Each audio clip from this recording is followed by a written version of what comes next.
a todos, ¿cómo están? Soy la doctora Ana Nogales, aquí acompañándolos nuevamente en el día de hoy y pensando en cómo está la situación en este momento en este país, en los Estados Unidos, con respecto a la violencia, ¿no?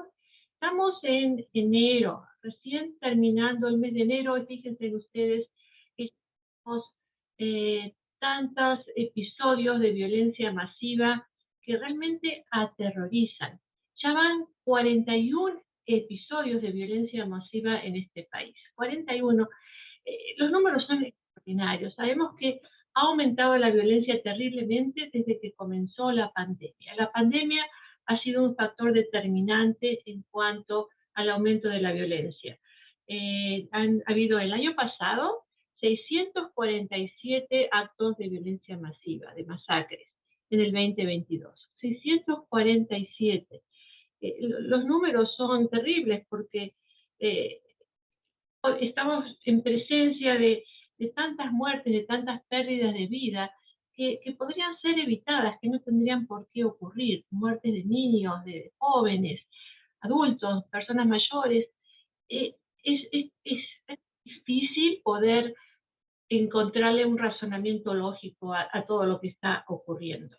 Lo más triste de esta situación es que el 58% de esas personas que han perpetrado estos actos de violencia, de alguna forma lo han hecho saber anteriormente. Algunos tenían evaluaciones psicológicas diciendo que son un peligro, otros le habían avisado a alguien o lo habían puesto en la plataforma de medios sociales de lo que iban a hacer. O sea que es posible que muchas de esas muertes pudieran haber sido prevenidas si hubieran sido tomadas con más seriedad. Realmente duele pensar que esto esté ocurriendo en un país como este, o en cualquier país del mundo, ¿no es cierto? En otros países quizás no tengamos tantas estadísticas como las que tenemos aquí en este país, pero ¿cómo puede ser que una cosa así esté ocurriendo, no? Sabemos que uno de los temas es la posesión de armas. Eso ya se ha hablado tanto del tema. Fíjense que en Estados Unidos, que es el 5% de la población mundial, y sin embargo aquí en este país tenemos entre el 35 y el 50% de la propiedad mundial de armas de fuego. 88 armas por cada 100 individuos.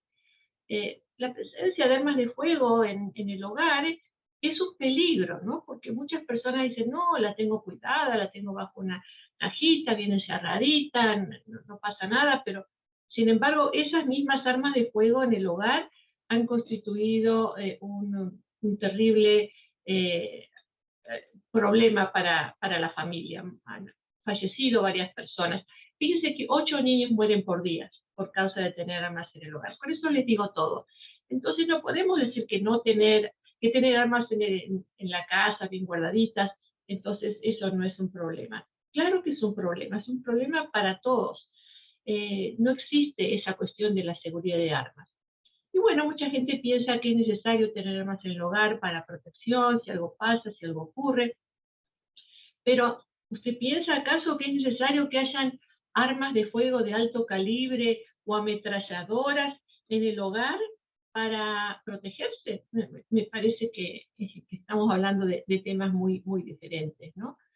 Comparados con el resto del país, California tiene muy buenas leyes, o bueno, mejores leyes respecto a otros estados de la Unión, pero el tema del acceso a las armas sigue siendo vigente porque fíjense que en estas últimas dos masacres, la de Monterey Park y la de Half Moon Bay, perdón, han sido las personas que han cometido estos crímenes, compraron legalmente esas armas de fuego. Entonces, por más que California esté bien, no bien no está, mejor que otros estados, todavía esto sigue siendo un problema. Y claro que estamos todos de acuerdo, yo creo casi todos de acuerdo, en que habría que haber ciertas leyes que protegieran a la comunidad en general acerca de la posesión de armas, ¿no? Que debían haber leyes que prohíban la compra de armas a personas que no están bien mentalmente, o que se prohíban la venta de armas de destrucción masiva, o que se prohíba la venta a menores de 21 años.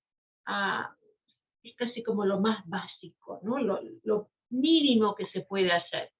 Y todo esto tiene sentido si el Congreso se pusiera de acuerdo, pero por razones posiblemente políticas, yo creo, sí, mi opinión, eh, no se ponen de acuerdo, ¿no? Como que hay un juego de poder, a ver quién va a dar la última palabra, o si ustedes dicen esto, nosotros decimos lo otro, y bueno, sigue siendo esa pelea indefinida que nos mantiene en la inacción, en el no poder tomar decisiones que permitan prevenir esta pérdida de vidas, inútil de vidas, ¿no? En las últimas 3 décadas se han perdido más de 1 millón de vidas. 3 décadas en los últimos 30 años, ¿no? Más de 1 millón de personas murieron por este tipo de situaciones. No, no, esto realmente es inconcebible. Es inconcebible. Este, son números que realmente nos pueden tocar a usted, a mí, a cualquiera. Y si le tocaron al prójimo, al vecino, también nos toca a nosotros, ¿no?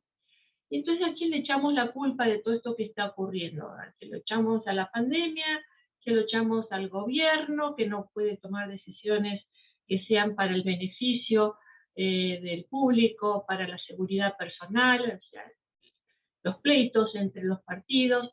O se le echamos la culpa quizás a quienes desenfrenan esa violencia, a veces violencia verbal, gente que cumple un rol social en la comunidad, como políticos u otras personas que de pronto desenfrenan una catástrofe de violencia, que la hemos vivido todos, que la conocemos todos, y que eso hace que sea quizás de cierta forma el modelo para otros a seguir, o quizás nos hemos desensitizado acerca de la violencia y ya no la sentimos como algo terrible, sino como cosa de la vida, ¿no? Y a lo mejor los medios sociales tienen que ver con eso, a lo mejor los videojuegos tienen que ver con eso, pero ¿cómo se ha perdido, cómo se está perdiendo esa falta de respeto hacia el prójimo? ¿Será que la forma de vida actual de este país, aunque yo no creo que la violencia sea estrictamente en este país, sino en otros países del mundo también, puede ser quizás por esa presión que mucha gente tiene de tener que ir a trabajar, de tener 2 trabajos, de que los padres no pueden estar en la casa cuidando de sus hijos de la misma forma? Eh, Esta es realmente muy compleja. Estamos todos viendo en pantalla los noticieros una guerra ahí en Rusia, Ucrania, eh, como que la violencia está ahí en las manos de todos, ¿no? Entonces, es algo que es una realidad, que existe, es algo que estamos viviendo. Me acuerdo que haciendo un poquito de investigación acerca de la pandemia que hubo hace muchísimos años, en 1911, en esa época, cuando terminó la pandemia, la gente estaba feliz y quería vivir, quería gozar, porque la pandemia ya se había acabado y había un nuevo espíritu de creatividad, de generosidad, de apoyo al prójimo, de una vida mejor. En este caso, esta pandemia no nos ha dejado lo mismo. No los está dejando lo mismo, porque yo no puedo decir que la pandemia se haya terminado todavía, ¿no? Estamos viendo un proceso diferente, un proceso de agresiones. Hoy hablé justamente con un paciente que maneja los omnibuses de la ciudad y me decía que la gente está cada vez más agresiva. Asesinaron a una persona, a una mujer que conducía a uno de ellos. La violencia está en todos lados, ¿no? Sabemos que también por el departamento de policía, que ha aumentado la violencia en las calles. Es decir, que esta pandemia no nos dejó nada bonito. Por lo menos por ahora, la situación está bastante difícil en cuanto a la violencia, ¿no? Pero mientras esperamos una solución, alguien que nos diga vamos a hacer esto, lo otro, que podemos intentar esperarnos. Acuérdense que las votaciones son importantes porque ahí es cuando podemos hacer más uso de nuestra palabra. Pero mientras esperamos, también podemos saber a nuestros gobernantes, ¿no? De qué es lo que nosotros pensamos que se tendría que hacer. Pero mientras tanto, en el vivir diario, hay mucha gente que tiene temor de ir a su trabajo porque tiene miedo de que les pase algo como ha ocurrido ya en Walmart, en otros lugares también, que que alguien que se fue enojado de su trabajo vaya a tomar revanchas, o algunos padres tienen miedo de enviar a sus hijos a la escuela, y qué pasará, estará mi hija, mi hijo, estará seguro en la escuela, o va a pasar algo terrible también en la escuela, como ha ocurrido ya, o en las iglesias, también, que también ha ocurrido, o hasta en la peluquería, en el lugar de baile. Mucha gente se pregunta, ¿estamos seguros? Y por eso mucha gente hasta tiene miedo de salir de su casa, de salir de su casa. Pero, ¿qué podemos hacer con estos miedos y este pánico que a veces mucha gente puede llegar a tener por las circunstancias de estas categorías? De esta categoría, pues pienso que tenemos que tener una conversación interna, ¿no? No podemos dejarnos paralizar por los miedos, porque la posibilidad que esto ocurra, sí, van a ocurrir más masacres, van a ocurrir, porque estadísticamente van a ocurrir, pero la posibilidad de que ocurran ya, ahora, mañana, pasado, acá mismo, a la vuelta de mi casa, no son mayores, son mínimas. Es decir, que si miramos en perspectiva, las posibilidades no son tan altas como para paralizarnos. Entonces tenemos que tener esa conversación interna que nos diga, sí, ¿cuál es la posibilidad de que esto ocurra? Está la posibilidad, pero es mínima. Por lo tanto, yo tengo que continuar con mi vida, tengo que continuar con lo que estoy haciendo, tengo que continuar con mis relaciones familiares, con mi trabajo, con mis estudios, con lo que sea que es mi vida personal, porque en realidad nadie sabe lo que nos puede ocurrir, ¿no? Pueden ocurrir miles de cosas. Si aumentamos todas las cosas y las ponemos en un paquete, todo lo que nos pudiera llegar a ocurrir, entonces mejor sería realmente quedarse en la casa encerrado. Hasta en la casa de uno también puede pasarle cosas. Entonces, la respuesta no es esa. La respuesta es confrontar esos miedos, tener esa conversación interna donde uno pueda plantearse qué es realmente lo que le puede pasar, hasta qué punto puede pasar algo, ¿no? Y darse cuenta de que, bueno, la vida ofrece muchas más oportunidades que las calamidades. O sea, que en comparación es mucho más lo que podemos hacer que lo que nos pueda llegar a pasar. Y este tipo de miedos también puede llegar a ocurrir a los niños, ¿no? Los niños, uno dice, no, no hablo del tema, mejor mis niños no se enteran, no saben nada, les los dejo tranquilos. Eso puede pasar con niños pequeñitos, pero los niños que ya están en edad escolar, que van a la escuela, hablan de lo que está ocurriendo. No podemos negar lo que está ocurriendo, ellos se enteran. Por lo tanto, es mucho mejor hablar con los hijos de lo que está ocurriendo y que ellos sepan, ¿no? Que ellos sepan por la información que uno tiene. Ahora, si usted es un padre o una madre que es muy ansiosa y tiene mucho temor, tampoco es conveniente que usted hable con su hijo o su hija y le diga, tengo miedo que esto ocurra. No, no. Transferir el miedo no es lo más saludable para los hijos tampoco. Lo que tenemos que hacer es, primero que nada, escucharlos, saber qué es lo que ellos saben, para poder corregir lo que no sea realidad o lo que esté quizás exagerado, porque muchas veces en los niños se transmite la información y se va aumentando, ¿no? Se va haciendo una bola de nieve cada vez más grande.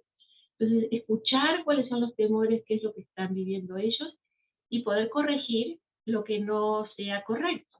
Y después poder hablar de la situación, pero con calma. Nuevamente, si usted es una persona muy ansiosa, deje que su esposo hable, o si usted, señor, es muy ansioso, deje que su esposa hable con los hijos. Y si no, cálmense, si están los dos ansiosos, pues tienen que calmarse antes de hablar con sus hijos, ¿no? Y explicarles de que están seguros, de que en realidad nadie está seguro en la vida, ¿no? Pero que dentro de lo que podemos llamar seguridad, están seguros, están protegidos en el hogar por los padres. O sea, afortunadamente no estamos viviendo en Ucrania, donde caen bombas a cada rato. Esa es una situación muy diferente, mucho más trágica. Pero poder reasegurar a los niños que están bien, que pueden ir a la escuela bien, y en caso de urgencia, qué es lo que pueden hacer, si son mayorcitos, si ya tienen su teléfono, cómo comunicarse, si tienen alguna duda, alguna pregunta, si tienen algún temor de algo, que sepan que están en control. El tema del control es tan importante porque uno piensa que tiene control de la vida, pero realmente no tenemos control de la vida, ¿no? Entonces, cuando hablo de control, control dentro de lo que uno pueda hacer. Cosas nos van a pasar en la vida siempre, ¿no? No conozco a nadie que nunca le pasó nada, que fue todo tranquilo, ¿no? Si hasta a la reina Isabel le pasaron miles de cosas, ¿no es cierto?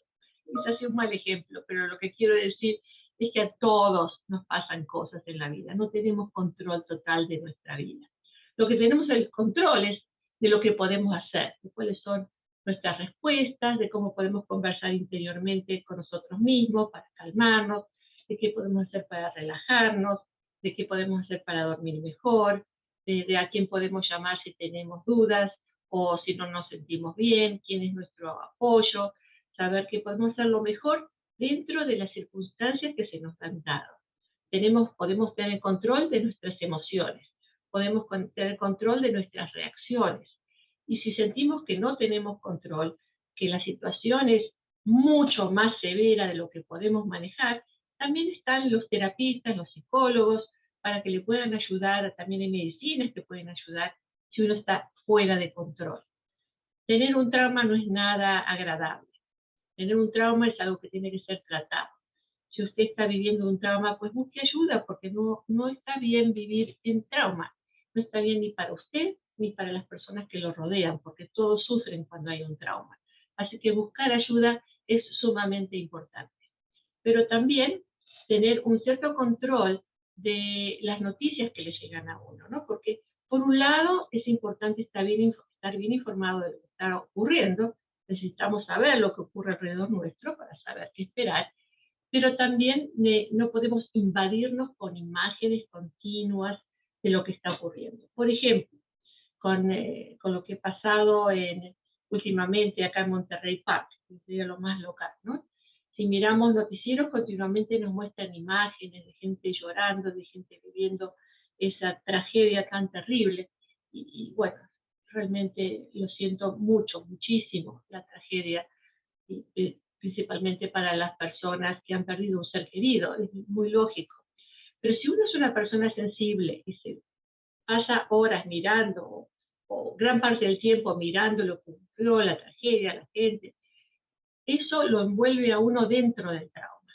Entonces, es importante estar informado, pero limite usted esas imágenes y esos comentarios a veces que la prensa transmite. Para la prensa es necesario hacerlo porque están transmitiendo información y porque saben que eso también llama la atención de los oyentes o de los que están, de la audiencia en general. Pero para usted, si usted es una persona muy sensible a estos temas, pues no mire tanto, no escuche tanto, esté informado, lea quizás, pero no esté tan compenetrado en la tragedia, porque uno puede vivir el trauma junto con la persona que ha sido traumada, simplemente por el hecho de estar observando repetidamente lo que ha ocurrido.